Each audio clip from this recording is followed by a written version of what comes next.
Claire here. Welcome to my channel. Um, if I look tired and a little all sort of bundled up, it's because I am tired and bundled up, that is. It is, I think, officially the coldest day of the year, as in since last winter. Although we are just at the tail end of autumn. It is, as of filming, the 25th of November. So yeah, we're just autumn is just wrapping up. Yeah, and today really noticing the drop in temperature. I think it was like -1 degrees Celsius when I woke up this morning, which is why there was frost on all of the rooftops. It looks pretty, but it feels blinking cold. So yeah, we've put the heating up a little bit. I've got several layers on, and also my period is kicking my ass. So I do have a hot water bottle on my tummy, but it's doing double duty because it's helping to keep me warm as well. I also have like 2 pairs of socks on.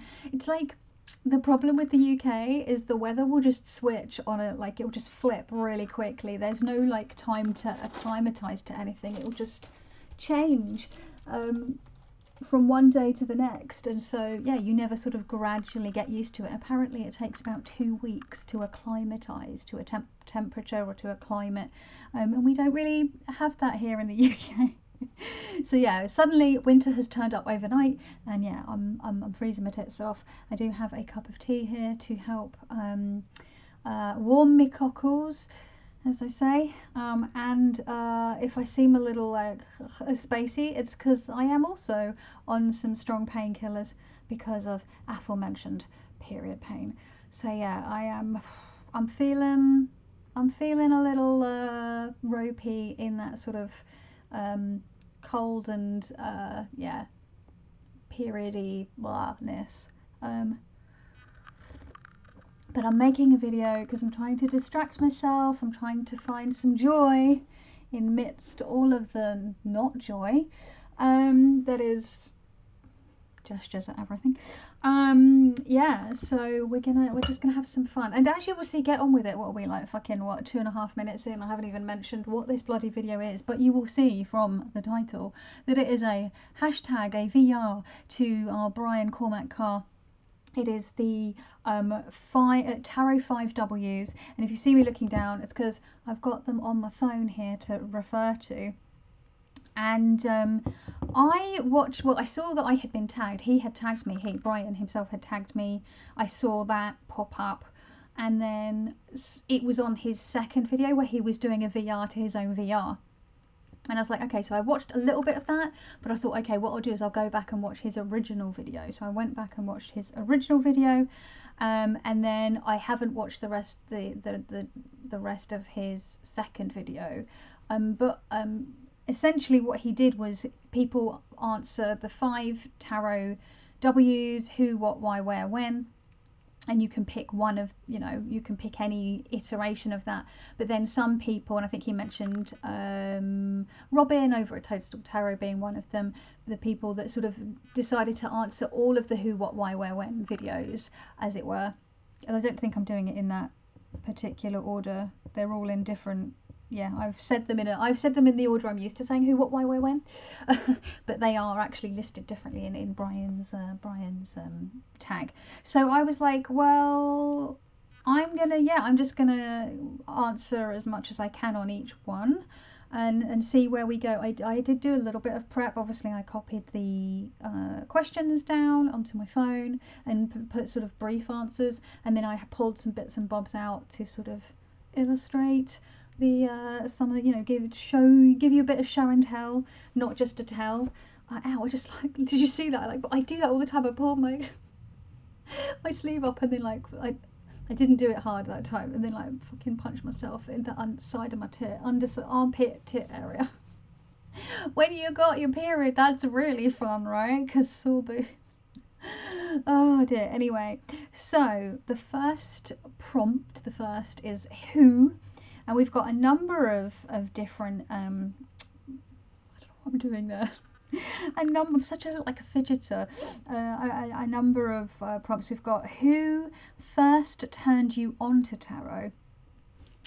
And I would say the first person who was like, oh, I like that was like a peer, someone that was my age rather than like an adult, or seeing it on a film or whatever, was this girl at school. This is back in 1996, 1997. I want to say 97 because I think it was the first year of my A levels. So I would have been 16. I was either 15 or 16. Anyway, there's this girl, and I can't even remember her name now, honestly. But she said her mum was a witch, and she read the tarot. She herself and her mum read the tarot, and she's like, oh, I know this really cool shop in the centre of London, like, do you want to go one day? And I can't remember where it was. I think it was at a weekend, and it was all very exciting. And I took the tube and met her at Leicester Square Station, I think it was, or Covent Garden Station, I can't remember. I think it was Leicester Square because it was on the Northern Line, and I lived on the Northern Line. Anyway, this is information that you don't need, but I met her, and then we went to a shop called Mysteries, and I've spoken about Mysteries before, and it was on Great Monmouth Street. It's no longer there, at least not in that location. It did move to just off of Neal's Yard Road, a bit closer to Covent Garden Station, but I don't know if that site is still there, and it was much smaller. It used to be a double shop, and it was really cool, and it went right the way back, and at the back you would have like the music section and all these like weird like water features, like there'll be like a little waterfall thing at the back. It was a cool shop. Anyway, it was very like, they would always have like incense burning and plinky plonky music and all that jazz. And yeah, and she said, come on, let's go and like look at tarot decks. So I think I'd like saved up my pocket money from like, and like from, because I'd been working doing little odd jobs since I was like 14. And so I'd saved a bit of money, and I was like, yeah, let's go. I was so excited, and I was just like, Ariel, look at this stuff, you know, like just what, you know, or like Jack Skellington, what's this?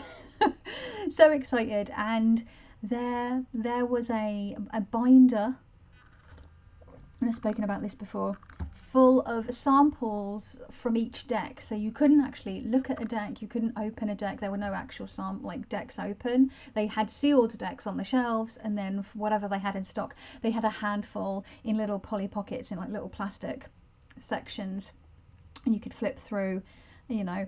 And I picked the Osho Zen Tarot because that was the prettiest one. Didn't know anything about Smithwaite, Marseille, so didn't know any of that. I just was like, I just going by what's pretty. I still, obviously now I know that the Osho Zen is actually very sort of, there's a lot of Smithwaite stuff going on. It sort of, it translates, just they've just done a slightly different interpretation and imagery, and that deck has its own issues. But you know, none of this is what I was aware of as a teenager. I just wanted what was pretty, and yeah, that was the deck that I read with almost exclusively, other than buying the Witches Tarot, the Canon Reed Witches Tarot, which again isn't really Smithwaite. It's kind of, it's a whole other thing going on. There's sort of Kabbalah stuff going on in there, and I think I had also purchased the Shaman Caselli sort of beginner's tarot set multiple times, in fact, because I kept gifting it away to people who also wanted to learn tarot. But yeah, I can't for the life of me remember this girl's name. I want to say it began with a C, her name, like Christina or Carolina. I remember like a C and an at the end of the name, but I could be misremembering. What even is time? I can't, my memory is so jacked now. But yeah, so that was her. Wow, nearly 10 minutes, and we're only like one part of one prompt in. But I also wanted to mention the person who got me back into tarot, because I did sort of read tarot on and off. I read it quite diligently through my teens and then into my early 20s, and then I had like a break from it.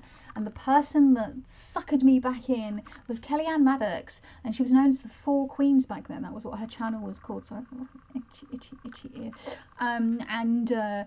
She was putting out tarot videos. This was back in like 2012, I think it was. And I don't know how I stumbled across her channel. I don't know if it was recommended. I don't know. But somehow it came up, and she was talking about it in this very sort of psycho-spiritual way. And I was like, oh, I've never really... Because I've like gone into like full-on atheist, full-on like everything was non-magical to me. I'd gone into a really different space in my life, really different headspace, really different sort of way of viewing the world. And but she sort of suckered me back in, and I was coming at it from a very sort of psychological approach, a very sort of counseling type approach, I don't know, like self-helpy approach to tarot, and that's what suckered me back in. And we are now, like, that was back in 2012. What are we're going into 2024, so it's quite a long time now. And my relationship with tarot has evolved and grown and changed, and is closer to how it was back then when I was a teenager, looking through the decks and picking one in Mysteries back in like 96, 97. Anyway, so that's that one. Who is your favourite tarot author? This is really difficult because although I haven't read a huge number of tarot books. I've read more like Marseille based books these days. It's a particular area of nerdery for me, but a lot of the books that I have read, I've read like one book from an author, and I haven't necessarily read loads of books from one author. The person whose books I probably have the most of is Mary K. Greer, but as someone who, but the author that probably had the biggest impact when I came back to tarot and really wanted to knuckle down, and I started learning about Smith-Waite and Thoth and Marseille and learning about these different systems, and wanted to knuckle down and really at the time learn Smith-Waite, because I was like, I'm never going to read with pip decks. Who reads with pip decks? That's so weird. I don't understand how anyone can get anything from those cards. I mean, sweet summer child.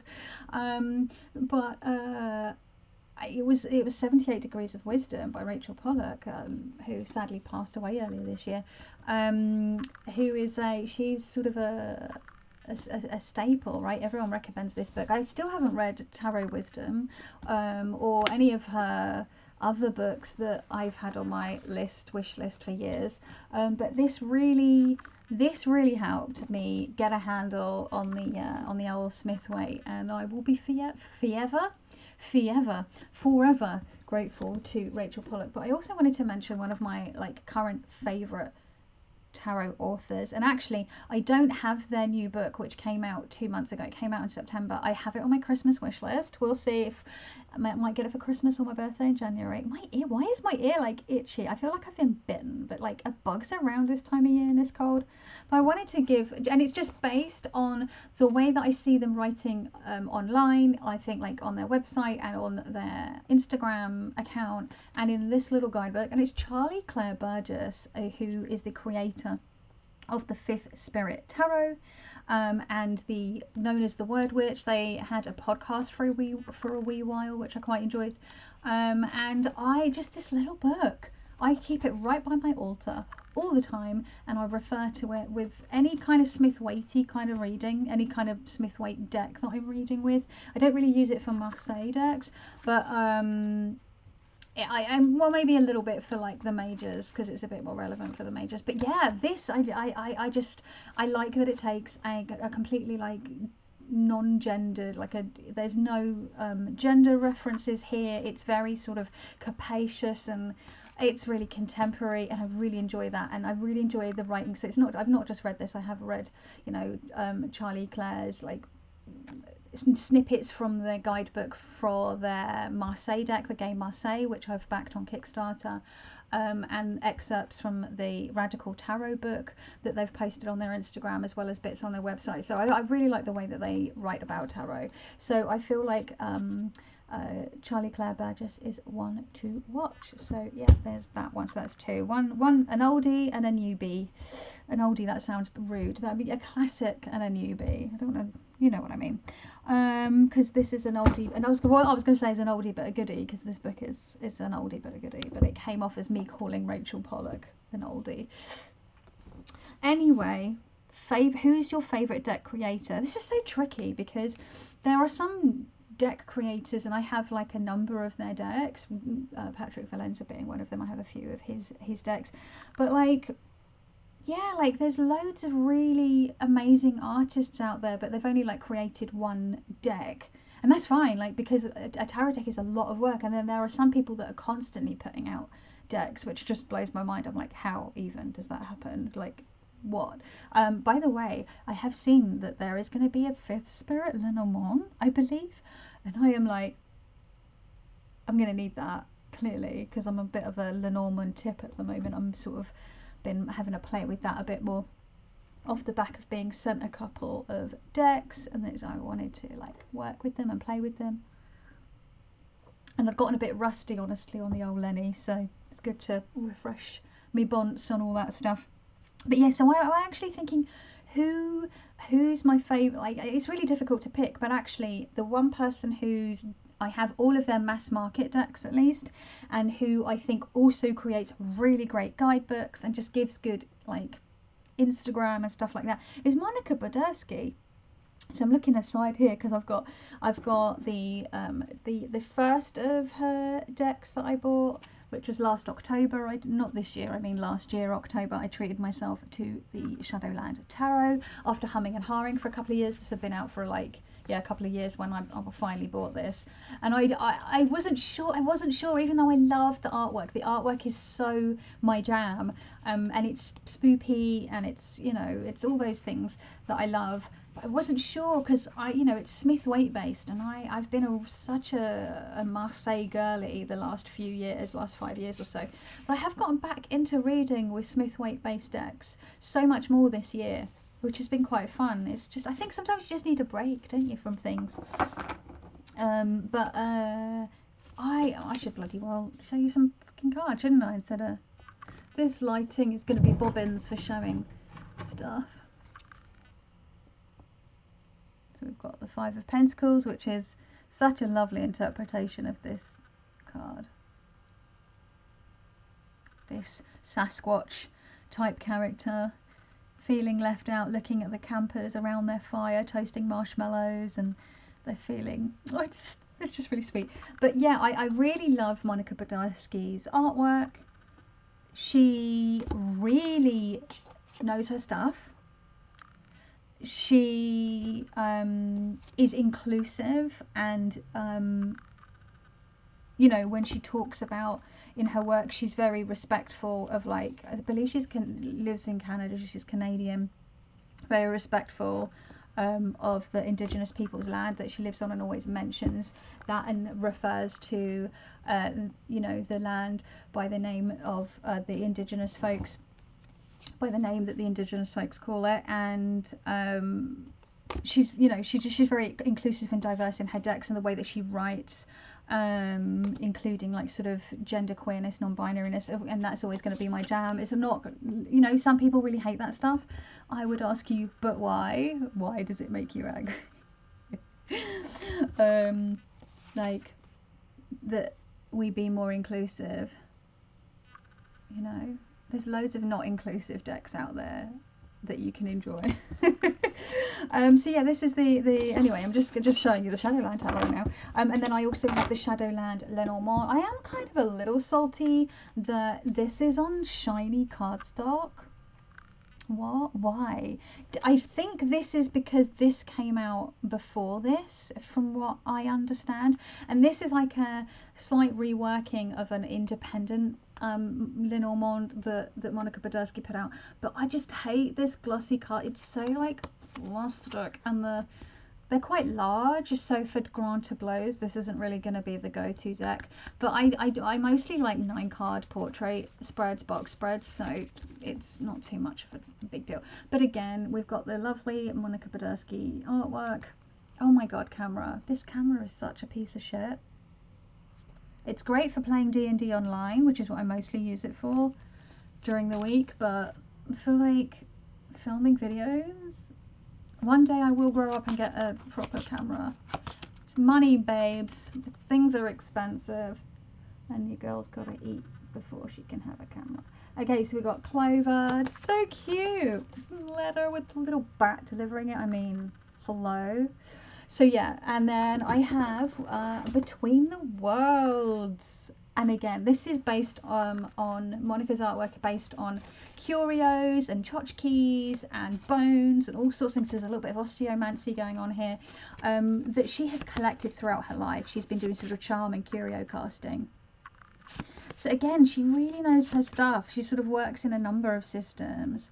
I can't remember if she's working on another. I think she might be working on another deck. I might be misremembering that.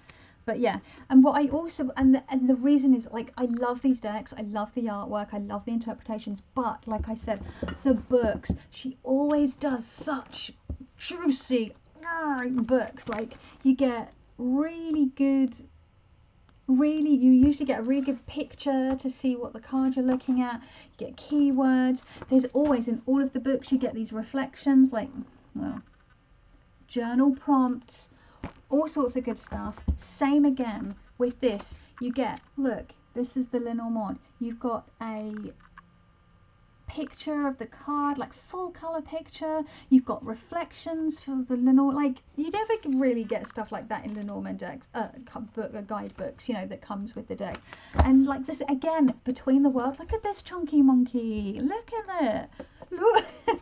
Sorry, I'm getting a bit overexcited, but like, again, we get the full color picture. We've got like we get loads of information. We get information about the item. It goes on to the next blinking page. We've got another 2 pages of information, and then again we get reflections. I mean,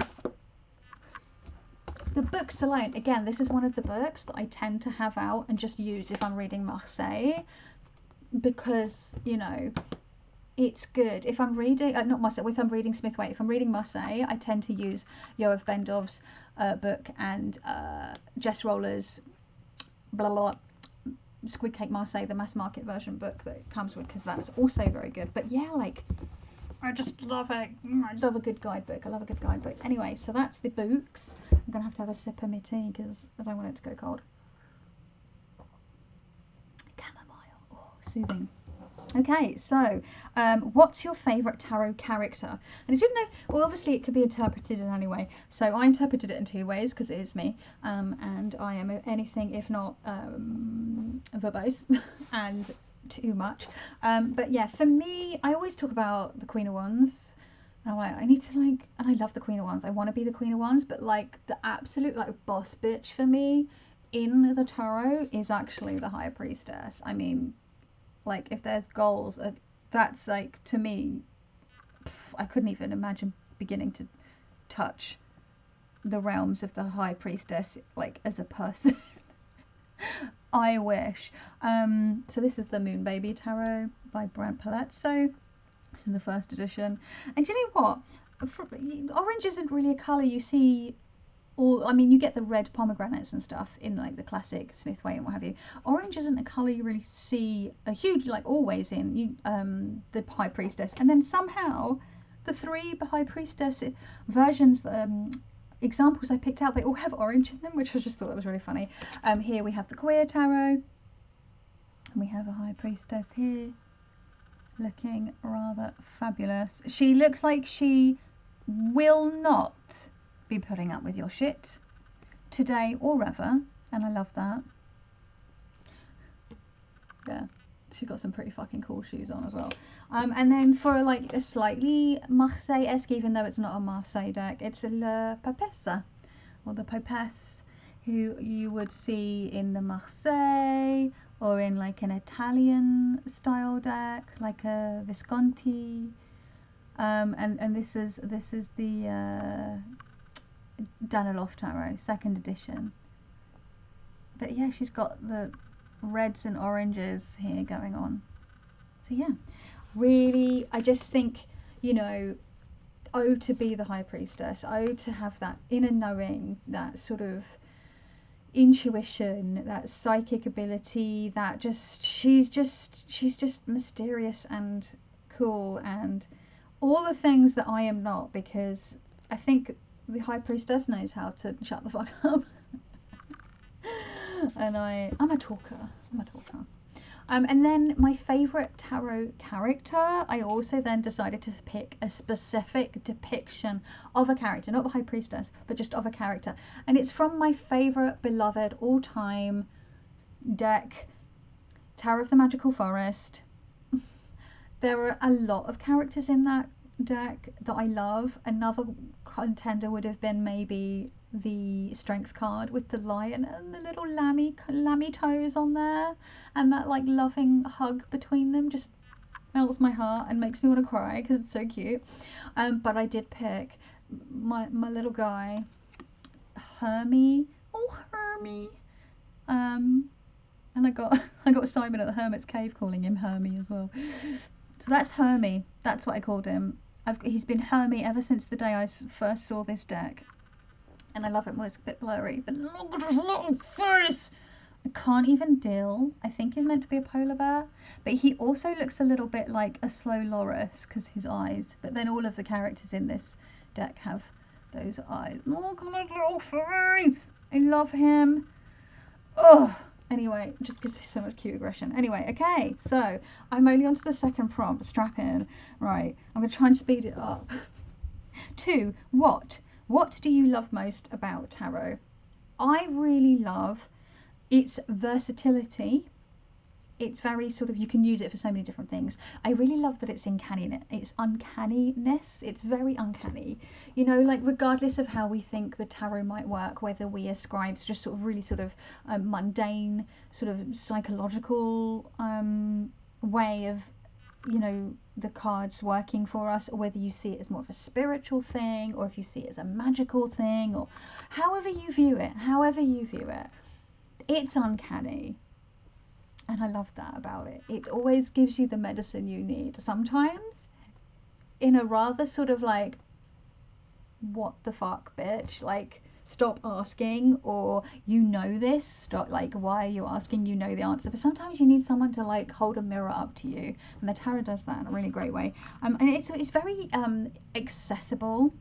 I think it's quite, for most people, it depends where you are, I guess, in the world, but for most people it can be quite easy to grab a deck fairly cheaply, you know, even like, and this and it's accessible, but also it's like adaptable. And so what I mean by that is that it's been adapted for different, you get different themed decks, you get modern decks, contemporary decks that are very inclusive and diverse, and so it should be easy for people to be able to grab a deck that suits their tastes and their lifestyle and their sort of the way that they want to learn tarot. Some people are going to want to learn Marseille, some people are going to want to learn Thoth, some people will want to start with the Smithwaite, some people like me will start with something that sort of kind of does a little bit of its own thing, like the Osho Zen, or maybe the Wild Unknown. That was, you know, 10 years ago really well known for sort of helping to bring tarot back into the forefront, and it kind of sort of does its own thing, being an animal deck. There's like no humans in that,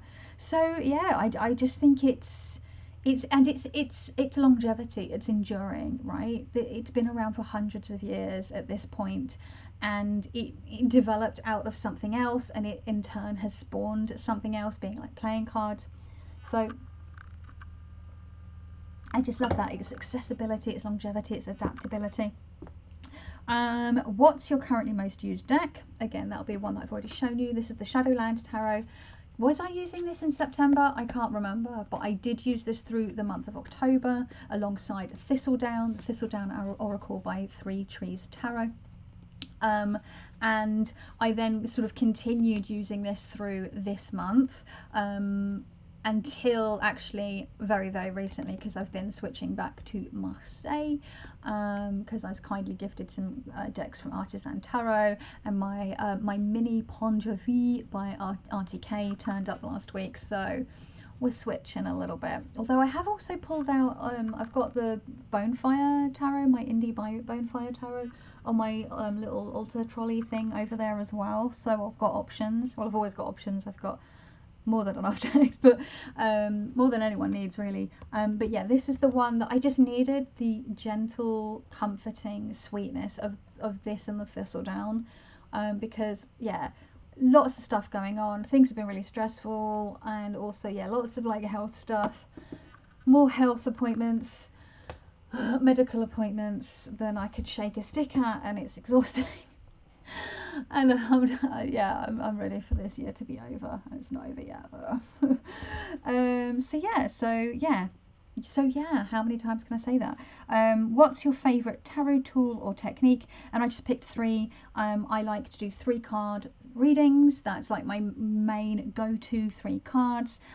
Open reading more often with Marseille. I have noticed that I do kind of prefer positional spreads when reading with Smith Waite, and so what I have been doing is pulling 2 or 3 cards, but rather than having specific spreads positions, I have like 2 specific questions that I ask, and I'll pull 1 card for the first question and then 1 or 2 for the second question. So that's why I'll have like 2 or 3 cards. And I sort of wound down from doing daily readings the last couple of weeks or so. I've sort of burnt myself out on them. But that what I was doing for a long time. And riffle shuffling, I love riffle shuffling. I have cards on my desk and I'll just riffle shuffle whilst I'm playing D&D online with friends, so it gives my hands something to do so I can focus on the game, or if I'm just like watching a video or a film, like shuffling, as long as I'm like not on my bed, but like if I'm at my desk and I'm just sort of chilling out, it helps me focus. Fidgeting helps me focus. And so riffle shuffling, and I love the feel of it. I love the sound that it makes. It helps me focus on things, and so it sort of is a great tarot tool because it's the best way to randomize a deck mathematically, but also it has enjoyment for me as a tool outside of tarot to actually help me focus and calm me down. I find it very calming. It depends on the deck though, because I can't really riffle shuffle this deck, for example, although I do try. So I will overhand deck other decks. It just depends on the deck, but I love a riffle shuffle.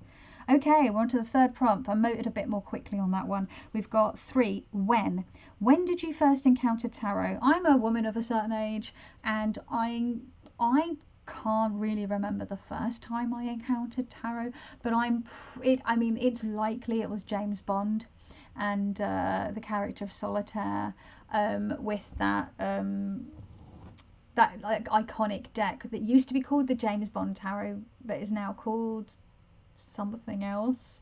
I really would like a copy of that, if not for just like posterity's sake, I guess, because it's kind of a classic. But and it's a pip deck, and I never used to want it because it was a pip deck, but now I want it because it's a pip deck. And I read pip decks, so it's not a problem for me anymore. And I always really liked the majors that you see in the deck, but the minors for pips, they are a little like samey, but that doesn't bother me anymore. So yes, it's probably James Bond.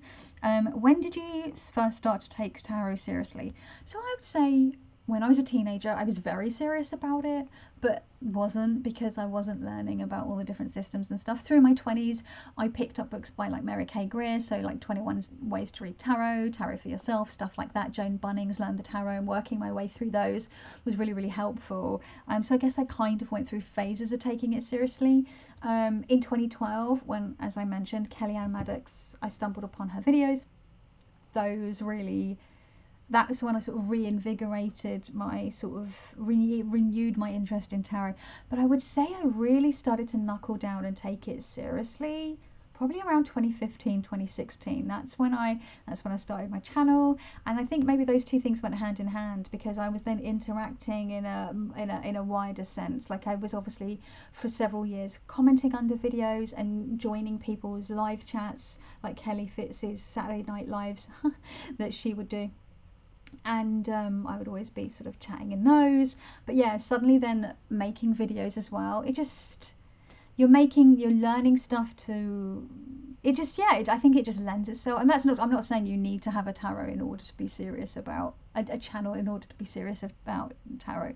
It's just those two things seem to go hand in hand for me. I think it was about 2015, and then I started my channel. I think I started my channel in January 2016, because I was like, yeah, I think I'd been, for about a year, I'd been really sort of knuckling down, and I like felt I wanted to like get on here.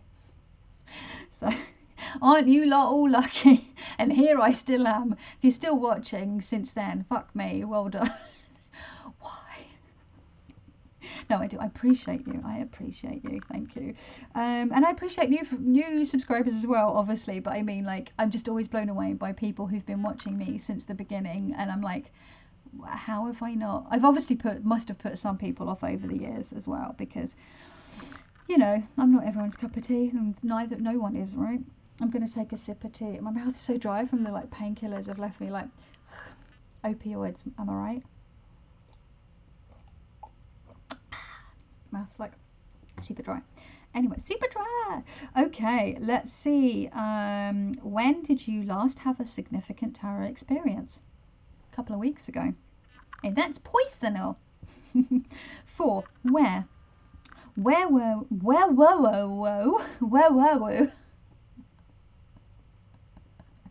Oh my god. Where were, I need to slow down. I just get too hyper when I make videos. ADHD. Where were you when you did your first serious reading? I think I was in my bedroom at home as a teenager. I guess teenagers are kids. I was like, what, 15, 16? That's still a kid, technically. Yeah, I would have been at my family home, in my bedroom, on my bed, like, lighting candles, lighting incense, putting on some plinky plonky music, laying out, the spread cloth, and, like, just, I think I did it on my bedroom floor, actually, on the rug on my bedroom floor. I have a like vague memory of spreading the cloth out on the rug, sitting cross-legged. Oh my goodness. But yeah, taking it very seriously. And I think the first spread I used was the key spread from the guidebook to the Osho Zen Tarot, and that was actually a spread that was like my go-to. I really loved that. It does have a version of the Celtic Cross, and I tried that a few times, but was not loving that. I'm not a fan of the Celtic Cross, I have to admit. But yeah, the key spread, that got a lot of mileage. Got a lot of mileage out of that one. Really enjoyed that spread. Should give that a go again, actually. The book's just up there. Might try and do a reading with that sometime next week. Anyway, but yeah, so I was probably in my bedroom, and yeah. Where do you carry out readings and tarot practices now? Literally fucking anywhere, and I have done for years. Like, the main place I do my readings is here in this very room, and it will be either if I'm doing my like daily reading, or if I'm doing a daily draw, it's going to be sitting down at my altar trolley, my altar, because I do it when I'm doing my offerings and all those kinds of bits and bobs, or any spell work, like a daily, like continuing workings, that kind of stuff. So it just makes sense to just pull it there, and the decks that I'm working with that week or that month excuse me, they sit down there, they're on the trolley right there, so I can grab them. I also then have 2 boxes. I feel like I'm gonna burp. It was like a really tiny controlled one. I have a box under my trolley with decks in, and if you want to see that, I'll see if I can remember to link a tarot trolley tour that I did, where I showed you what it was looking like, then I very quickly cleaned it, and then I put it all back, and I took you through everything that was on my trolley, on the altar, underneath on the shelf, and then right underneath under the trolley on the floor. And then I have a little case to the side which also has more decks in, and then see here, ooh, these bins here, those have the, oh, that's the next question. Oh, blah, blah. So yeah, I mostly do the readings here. I also, if I'm doing weekly or monthly or spreads, I will do them usually at my desk, or anything that's a bit bigger I'll do on my bed right there. Yeah, so just mostly in this room, but I'll do them on the kitchen table, on the coffee table in the living room, at the cafe around the corner, like outside on the like tables. I've done readings on, I did readings on picnic blankets this year in the summer. I was reading on picnic blankets, just wherever. On holiday I was reading on, you know, wherever. Where do you store your decks? Okay, that was gonna say, so like I said, I started to answer the next question. I told myself I need to slow down, and then I sped back up again. So, under my altar trolley and next to my altar trolley, and then these 2 bins here, and then I have some downstairs in the storage unit like this. We have like a dresser unit thing, cabinet in the hallway downstairs in the main landing, which has like my backpack and all my bags and bits and bobs that I need if I'm going out of the house. And then I have like a few mini and like tinned tarot decks. So if I want to if I know that I'm meeting up with a friend, or if I know that I'm going to be going somewhere and I want to have a tarot deck with me, I can just grab. I don't have to start going through stuff. So I rotate those out. But two that are usually down there at all times are two tinned decks, and I have one Smith-Waite, which is my Morgan Greer in a tin, and then I have my Tarot de Maria Celia, which is a Marseille deck that's in a tin. And those two usually live down there, and then the others I'll sort of rotate out. So one that got quite a lot of play this year was my Next World Tarot Pocket Edition. I kind of was just using that generally, so I would use it for daily readings, but then I would also take it with me for reading in the park when I'm meeting up with friends and having picnics and stuff. So anyway, 5, finally, we're on the last one. We're 40 minutes in. Oh my goodness. Why? Why do you love tarot? Because it's interesting, it's fun, but most of all, because it's helpful. It's helpful. If I didn't get anything from using the tarot, from working with the tarot, from playing with the tarot, whichever term you want to use. Using feels weird, I guess, because it feels like you're sort of working with the tarot.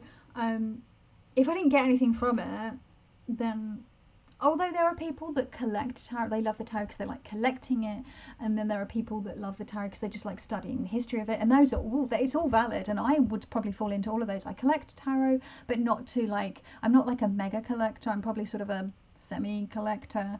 I don't feel like I need to have all of the decks of a certain deck creators, or all iterations of a certain deck, or every deck that comes out. I still am quite picky. My deck collection is large for some, but some would consider it large, but others, compared to people who I think who are like collectors, my collection is minuscule. I've met people that have 2,500 decks. I don't have anywhere near that many. I don't think I've even topped 200. So when you compare it to even someone that has 1,000 decks, 200 is well, it's a fraction of that, right? It's a fifth of that. So yeah, and it's I love that. Yeah, people often say it's a little art gallery in your hands. I love that there's so many iterations of it, right? It's just fun. Why do you continue to study tarot? And I feel like this sort of goes in with the previous question, and for me it's endlessly fascinating, right? There is so much to learn. I mean, I think it's funny because I was like, oh wow, there's so much to learn when I started to learn about Smith-Waite and its system and the history and all that stuff. I was like, wow, there's so much that you can learn about this particular system. And then I fell into loving Marseille. And even just with Marseille, there was so much history and so much to learn. And then you Thoth and Contemporary decks, and oh my God, there is so much to learn and to understand, and it's constantly evolving. It's a living tradition. It's still going. It's still being reimagined. It's still being reinterpreted. And I love that. I think it's great. It's like a reflection of the people that are using it. So it's really great now that we have people that are pushing for diverse and inclusive decks, because people want decks that represent their world, the world that we live in, not just their world, the world that we actually live in, but also I'm a Londoner, and I'm a born and raised Londoner, and I live in a diverse, beautiful area, and my friends are from all over the world, and not just here in London, but I mean I have friends in various parts of the world that I talk to all around the world who have all sorts of lived experiences and look different ways and have different belief systems, and I just I want decks to reflect that, not just my little microcosm of London, because London can be a bit of a microcosm in the sense that it is more diverse, and it is more open-minded, and it is more sort of just compared to other certain parts of the country. And that's the irony, right? The people that tend to be the most closed-minded are the people that they complain about places like London, but they don't live here. and they tend to be close-minded about certain groups of people, but yet they don't live amongst those people. It's like this fear of like the other, as it were, and like those of us that actually live within it, and just calm your tits, man, like stop being so hateful. So yeah, anyway, so I just knocked something off my little shelf there. So yeah, I just love that it's yeah, it's fun and it's interesting, and I think, and that's why I continue to study it, and because I find it helpful and useful. And then it says, why do you think tarot is important and or helpful? And again, I think it's important because it now has so much history, and we're seeing it, like I said, it's living, it's still going, it's still evolving, so we can track this history, track the way that it evolves. It tells the story of us as people, right? Especially as it sort of springs to all the different corners of the globe. There's a way that there's the people that are like decolonializing the tarot as well. So I mentioned earlier Auntie Kay's Marseille Tarot, the Marseille Ponja V, that is actively addressing and sort of making changes to the Marseille and sort of highlighting certain issues with the Marseille, and then sort of just make like including people of the global majority in there. It's a great deck. In my mini version is so cute. I can't even. I just want to bite it. I won't bite it, but I want to bite it. It's so cute.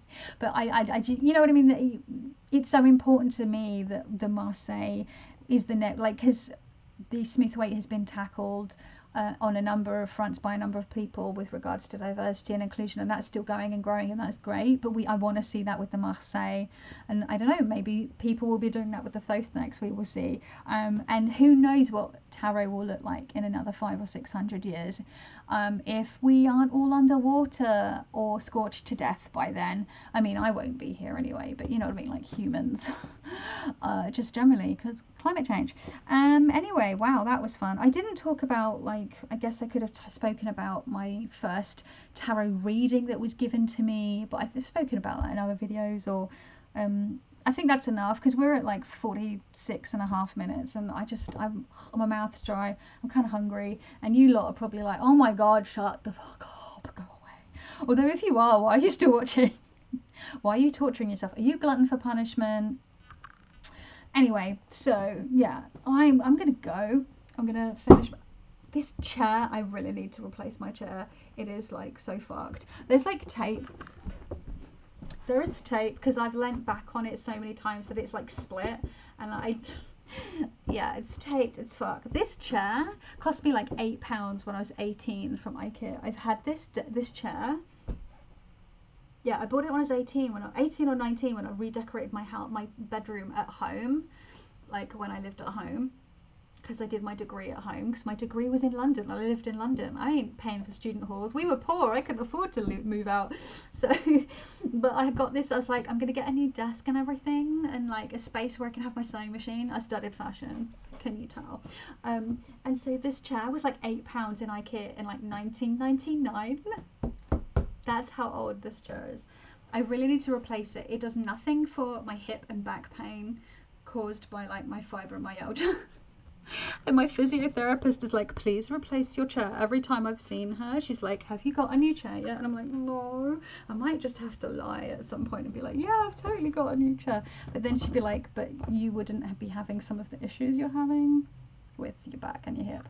Anyway, I don't know, I'm just waffling, I don't know. Anyway, so yeah, that's nearly 50 minutes of whatever that was. So yeah, I want to say thank you to Brian Cormac Carr for tagging me and for making this tag. It's really, really fun. I like tags that are sort of like versatile and open and sort of, I don't know what I'm doing again. So yeah, it was fun to do a tag. It was sort of like take my brain out and just, you know, have a bit of fun, find a little bit of joy. And hopefully it provided an amusing distraction for you as well, maybe, I don't know. So if you have watched and enjoyed this video, thank you so much. I really appreciate you, and what can I say, you rock. So I hope that wherever you are safe and you are well, and I will see you in the next one. So Ciao.